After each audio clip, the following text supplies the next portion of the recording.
Glenn Beck started crying again, saying God must destroy us.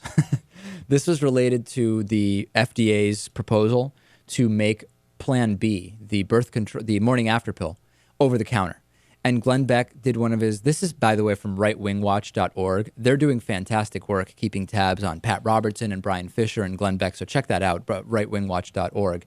This is Glenn Beck saying God has to destroy us. And then he actually starts weeping. He does his crying thing at the end. Check it out. He has got to destroy us. We are becoming an affront to him in every step of the way. We are denying his existence. We're denying his power. We are slapping him in the face. We are killing his 41% of all pregnancies in New York end in abortion now. My gosh, we are standing in line with the enemy. We are aiding and abetting Saudi Arabia and these crazy Muslim Brotherhood people who are enslaving the world. When they get their hands on the Middle East, they're enslaving the world.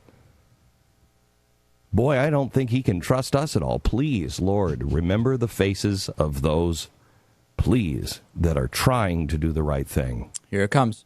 Please, dear God, please, dear Lord, forgive us. Please forgive us. Please forgive us. See the faces of the people that are good, because there are millions of them. Give us strength to accept the things that must come. This is pretty damn good. Let's keep it on this still right here, which is where he's now weeping. Yeah. By the way, if non-Christianity is an affront to God, you know, there have been Buddhist countries, Muslim countries, atheist countries existing for hundreds of years, thousands of years.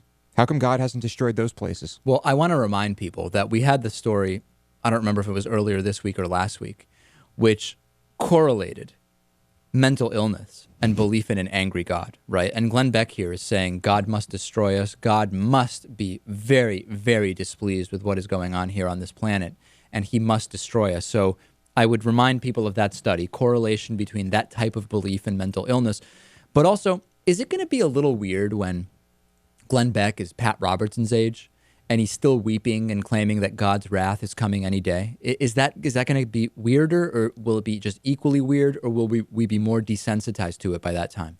I'd say equally weird, and I'm still not convinced he actually believes any of this. Yeah, I'm not either. I think he might be playing a character. Yeah. I think so. Would you really be surprised if you saw him like at a bar in like New York City, and he just seemed to be like a normal liberal, like not one really. of us, and he's like, yeah, it's just a guy I do on TV. No, maybe it's a character. Marketing. Now, if it's not, then there is a deep, deep disturbance in Glenn Beck. I wouldn't be surprised if I saw him at a brothel in Jakarta. There you go. Yeah. I don't know what Lewis knows about that, but anyway, I'm just saying. putting a fine point on exactly where he might see Glenn Beck.